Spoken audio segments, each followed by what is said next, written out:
Ayun, good morning po sa ating lahat. Welcome to my vlog. For today's video po, andito po tayo sa bayan ng Lampikwan.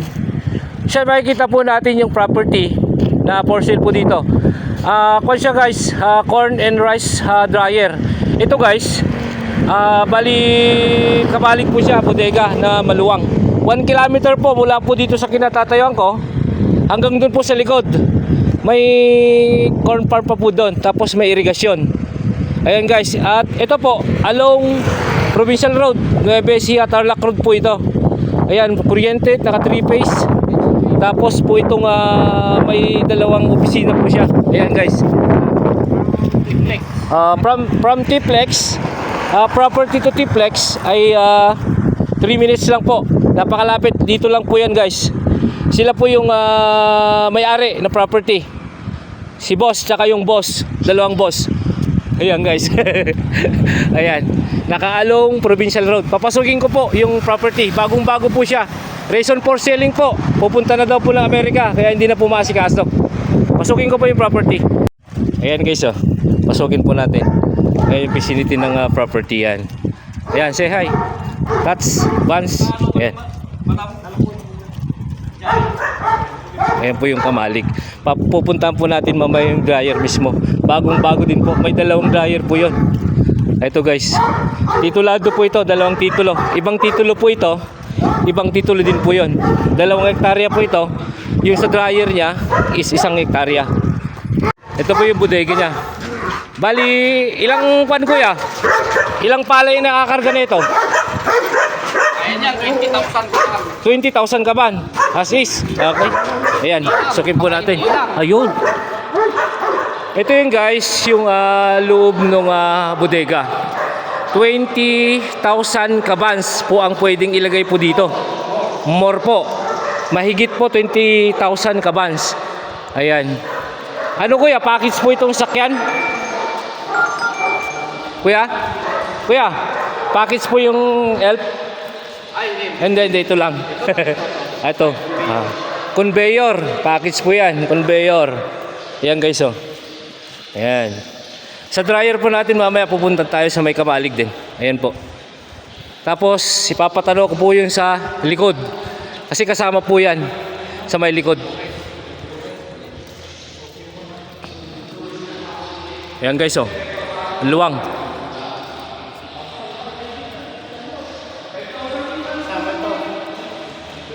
Kasama yan bro? Kasama ka din? Paano ba yung asim bro? Paano yung asim? Yun nga pala guys, hindi pala kay 20,000 na maigit, kundi 30,000 maigit. Ang sinasabi ni kuya, hanggang dito lang. Ibig sabihin ang luwang pa, ang taas pa, kaya nga may conveyor para may taas yung mga kabans. Ayan po yan, 30 po, mahigit 30,000 mahigit po na kabans na ilalagay po dito sa bodega po na ito. Ayan guys, hitignan po natin dun sa likod. Ayan, binukas po yung napakalaking pintuan. Ayan po. Ayan, dito po sa likod. Ayan po siya, bali Philippines po siya, napakataas yung bakod niya. 2 CCTV yan. Oo yan, may nakaka-CCTV daw, sabi ni kuya. Ayan. Opo. Dito kasi sa likod, may palayan pa po siya. Palayan at saka may mangga. May mangga. Ayan. Ayan. Ibig sabihin, irrigation po ito, irrigation canal. And then hanggang po doon kuya ang hangganan. Ay, hanggang doon pa doon sa may baka. Oo, yun. Ay, opo. Kasama po itong mangga. Ilang mangga po ito? 12. 12 full grown mango trees. Ayan po. Mula po doon sa may highway hanggang doon po, papalaki ko po, hanggang doon po sa may baka na yan, oh. Ayan, yung baka na yan. Natatanaw po nyo na yan. Diretso po yan. Balos 1 kilometer daw po hanggang doon sa may baka na yon, hanggang doon sa may highway. May kasama po siyang dosing mangga. Ayan po. And then bukid po yan, diretso po yon. Palayan po yan. Tapos kumpleto na, may dryer pa. Maani ng 280. 280 po yung inaani na ito. Okay. Sige. Puntahan po namin yung mismong dryer. Bali dalawa po kasing building. Dalawang property. Ito po 2 hektarya. And then po yung sa dryer niya, isa 1 hectare. Ayan, puntahan po namin. Ayun guys, nandito po tayo sa bodega. Ito po yung may 2 dryer. Ayan po guys. Dito po nila dry. And then po ang bagsakan ng na-dry dun po sa may bodega na pinanggalingan po natin kanina. May 2 dryer po ito. Papasukin ko po dun sa loob. Ayan, magkalapit lang po. Nasa 200 meters lang po. Dun po lang. 150 meters po ang layo nung bodega. Ito po yung dryer niya guys. Ayan, ganda po. Bagong bago po. Ayan, along Provincial Road, BC Road. Yan po. Pasukin ko po sa loob. Itak ni... Ayan, pasukin po natin dito sa loob. Ayan, dito guys, may opisina po siya. Yun po sa may bodega, may 2 pong opisina. Opisina. Ayan guys, oh. Hey! Ito po, may 2 dryer na manong. Ay, oo, 2. 2 dryer. Tapos ang bagsakan nung na-dry is doon po sa may bodega. Ayun guys, ulitin ko po doon. 30,000 po na maigit na kabans yung pwedeng ikarga doon. Ayan, may opisina dito sa may gate. Yan guys. Tapos may opisina rin po dito. Bagong bago pa po siya. Ayan po. Ayan, fully aircon po yan. Naka fully air condition. Ayan. Dito na po tayo guys sa may dryer. Ayan. Ayan guys, oh. 2 dryer po yan. 2. Ayan, isa. Tapos 2. Ayan guys, oh. Ayan yung rice mill. May rice mill pa po ito. Umaakan. Rice mill po pala yan guys. 50 ka ba isang oras? 50 kabans, 1 hour. Tapos ito po yung dryer niya. 1, 2. 400 sacks na kayang i-dry po nitong itong dryer na yan. Itong dryer po na daw na to, 400 kabans ang pwede niyang ikarga dyan. And then rice mill po ito. Ayan guys, oh.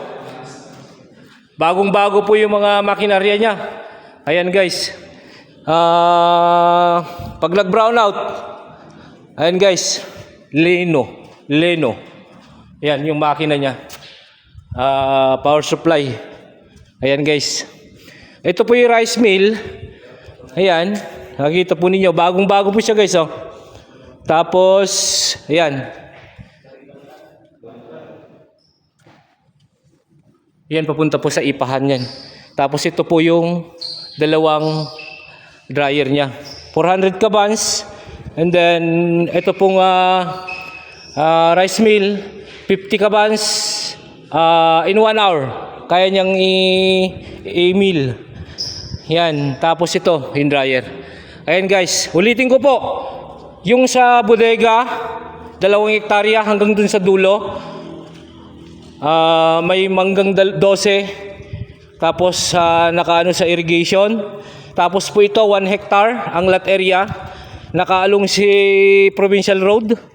Ayan guys, naka fully fence. Lahat na yan. Yung may-ari po na ito is buhay pa. Ay may ano pa sa likod. Sige po. Ayun nga pala guys. Katulad din nun sa bodega. Nabakuran itong dryer tsaka yung rice mill. Tapos yung maisa niya is may bakod, titignan. Mapakita ko po sa inyo. Naka ano po siya? Naka concrete post tsaka barbed wire. Naka barbed wire po yan. Nakapalibot po yan hanggang doon sa dulo. Yan, makikita nyo yan guys. Yan. Hanggang doon po yan. Palibot hanggang dito. 7,000 po itong corn. And then 3,000 itong bodega, itong dryeran. Ayan guys. Ayan. Dito po yung ipahan niya. Ayan ang imbakan na ng ipa. Ayan. Yan guys, kausap po namin yung may-ari. And then si kuya, sila po yung may-ari. Titulado, clean title, 2 title, TCT title. Ayan po. Ang bilin po sa amin, asking po niya 70M. Ayan, 70M po ang presyo po niya. And then all taxes naman sa kanya sagot niya kasi siya naman nakinabang dito sa property Ayan. Tapos, just in case po na gusto nyong ma-view tong property, update nyo lang po ako o kaya PM or call sa nakalagay na number sa video screen. Sasamahan ko po kayo sa property, i-view nyo yung property, and then makakausap nyo na rin po yung may-ari ng property na to. No extrajudicial, malinis pong titulo, updated po ang tax. Ayun, maraming salamat po. Until my next video, Mr. Excitement Mix Vlog. Maraming salamat po.